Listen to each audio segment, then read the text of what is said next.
ఆపాతాళనభస్తలందభువనద్బ్రహ్మాండమా విస్ఫురత్ జ్యోతిస్ఫాటికలింగమౌళివిలసత్పూర్ణేందువాంతామృతైః అష్టోగాప్లుతమీగమేషమనిశం రుద్రానువాకాంజపాన్ ధ్యాయేదీప్సితసిద్ధయే ద్రవపదం విప్రోభిషించే శివం. ఆధ్యాత్మిక మిత్రులందరికీ కూడా ఈ భవిష్యత్ దర్శిని కార్యక్రమంలోని రుద్రాక్ష మహిమ అనబడేటువంటి కార్యక్రమానికి హృదయపూర్వక స్వాగతం. మీ యోగానంద శర్మ, శ్రీపీఠము రుద్రాక్షశాల Navaratna emporium, Hyderabad. Phone number 9494409777. Since 1990 reach your destination. ఆధ్యాత్మిక మిత్రులారా, ఇప్పటి వరకు మనం 15 ముఖముల రుద్రాక్షల వరకు తెలుసుకున్నాం.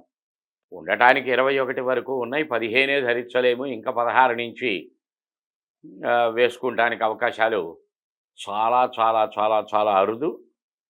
అందువల్ల ప్రస్తుతానికి 15 ముఖాల వరకు తెలుసుకున్నాం. ఈరోజు గౌరీ శంకరి ఒక విశేషమైనటువంటి రుద్రాక్ష, శివ పార్వతుల యొక్క కలయికగా, మహాకామేశ్వరుల యొక్క కలయికగా చెప్పడం జరుగుతుంది. ఇవి 2 రుద్రాక్షలు కలిపి జాయింట్గా పుడతాయి, అతుక్కుని పుడతాయి, ట్విన్స్ లాగా. పై భాగం దగ్గరకు వచ్చేసరికి 2 హోల్స్ ఉంటాయి, కింది భాగం దగ్గరకు వచ్చేసరికి 1 హోల్ ఉంటుంది. అది ఒరిజినల్. పైన 2 కింద 2 హోల్స్ కనుక వచ్చిందంటే అది కొద్దిగా తేడా ఉన్నట్టే. నేపాల్లో కూడా 2 హోల్స్ పైన కింద కూడా వస్తాయి, కానీ అవి రేరు. అది చూస్తే అర్థమైపోతుంది ఒరిజినలా డూప్లికేటా అనబడేటువంటిది. ఈ గౌరీ శంకరి, ఈ మహాకామేశ్వరులు అంటే శివపార్వతుల్ని ఆది దంపతులు అని చెప్తుంది పురాణం. అంటే మొట్టమొదటగా దంపతులు ఎవరయ్యా మనకంటే శివపార్వతులే. ఎవరికైతే వివాహ జీవన విధానంలో లోపాలు కలుగుతున్నాయో, అంటే వివాహం అవటం లేదు, దగ్గరకు వచ్చి వెనక్కి వెళ్ళిపోతున్నది, నిలబడటం లేదు, అనుకున్నటువంటి పూర్తి కావటం లేదు, కళ్యాణ గడియ గడప దాకా వచ్చి లోపలికి రావటం లేదు, ఒకటి. రెండవది, వివాహమై అనుక్షణం కొట్టుకు చేస్తూ ఉండే పరిస్థితి. మ్యూచువల్ అండర్స్టాండింగ్స్లో డిఫరెన్సెస్, డిస్టర్బెన్సెస్, ఆర్గ్యుమెంట్స్, పెట్టి క్వారల్స్, డిఫరెంట్ ఆఫ్ ఒపీనియన్స్, ఎడ్డం అంటే తడ్డం అనుకునేటువంటి పరిస్థితి చాలామంది ఇళ్లల్లో జరిగేటువంటిది. భార్య ఫోన్ చేస్తుంది, భర్త ఆఫీసులోనో ఏదో పనిలోనో ఉంటాడు. ఏమంటే డిన్నర్కి వస్తున్నారా, ఎన్ని గంటలకు వస్తారు? నేను బయలుదేరుతున్నాను, 7:30 8 వచ్చేస్తాను. ఏం చెయ్యమంటారు? టిఫినా భోజనమా? ఇంకా భోజనం ఏం చేస్తాను, టిఫిన్ చేసేలే అంటాడు.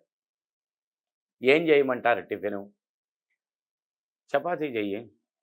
అబ్బా, పిండి కలపాలి, చపాతీ వేయాలి, చాలా కష్టం అండి, ఇప్పుడప్పుడే అవ్వదది, లేకపోతే పిండి లేదు, అది లేదు, ఇది లేదు. సరే పోనీ ఇడ్లీ పెట్టు అని. పొద్దున్న ఇడ్లీనే కదా తినది, మళ్ళీ ఇప్పుడు కూడా ఇడ్లీ ఏం తింటారు? సరే దోశ అంటే రాత్రిపూట దోశ ఏం అరుగుతుంది, మరి ఏం చేస్తావే అంటే, సరే కానివ్వండి చపాతీ చేస్తాలే. డిఫరెంట్ ఆఫ్ ఒపీనియన్స్, ఎడ్డం అంటే తడ్డం అనుకుంటే లక్షణం. ఇలాంటివి చాలా వింటూ ఉంటాం, చూస్తూ ఉంటాం. ఏది చెయ్యమంటారో ఆ పనికి వ్యతిరేకంగా చేయటం, ఏది వద్దంటామో అది చెయ్యటానికి ప్రయత్నం చేయటం, ఇటువంటివి. మూడో క్యాడర్ ఉంటుంది, జీవిత భాగస్వామ్యం. ఎలాగో వ్యాపార భాగస్వామ్యం కూడా, పార్ట్నర్షిప్. ఇద్దరి మధ్య విభేదాలు కానీ, ఇద్దరి మధ్య అన్యోన్యత లోపాలు కానీ, పార్ట్నర్స్ అన్న తర్వాత అందరూ ఒక మాట మీద ఉన్నప్పుడు ఆ సంస్థ బ్రహ్మాండంగా నడుస్తుంది. వీడు డెవలప్ చేస్తానంటే వాడు వద్దని, వీడు స్టాకు పెడతానంటే ఉన్నది అమ్ము తర్వాత చూద్దాంలే అని, ఈ రకమైనటువంటి డిఫరెంట్ ఆలోచనలు చేస్తూ ఉన్నప్పుడు అది ఎలా ముందుకు కదులుతుంది? జీవిత భాగస్వామ్యం, వ్యాపార భాగస్వామ్యం ఎడ్ల బండికి 2 చక్రాలు లాంటివి. ఏ ఒక్క చక్రం వంకర తిరిగినా బండి ముందుకు కదలదు. కాళ్ళకి 2 చెప్పుల్లాగా, కలసిరాని చెప్పుతోటి ఏం నడుస్తాము అని మనకు సామెత కూడా ఉంది. ఇటువంటివి. విదేశయానం, దూర ప్రయాణాదులు, స్టాంపింగ్ ప్రాబ్లం, వీసా ప్రాబ్లం, అక్కడున్న వాళ్ళకి green card problem, citizenship problem, రాకపోకల్లో లోపాలు, అక్కడికి వెళ్ళాక స్థిరపడలేని పరిస్థితి, గోడకి బంతి కొట్టినట్టు వెనక్కి తిరిగి రావలసిన పరిస్థితి, ఇటువంటి అంటే మనకి ఎదటి వ్యక్తికి జరిగేటువంటి ప్రతి విషయానికి ఈ గౌరీ శంకరి రుద్రాక్ష అత్యద్భుత ఫలితాలు ఇస్తుంది. ఈ చెప్పిన 4 ముక్కలే కాదు, ఇంకా 4000 ముక్కలు ఉన్నాయి. అన్నీ తెలుసుకుంటానికి సమయం సరిపోదు గనక సంపూర్ణ వివరాలు తెలుసుకోగోలేవారు 9494409777 శ్రీపీఠము రుద్రాక్షశాల Navaratna emporium Hyderabad. Since 1990 reach your destination. జై గురుదత్త.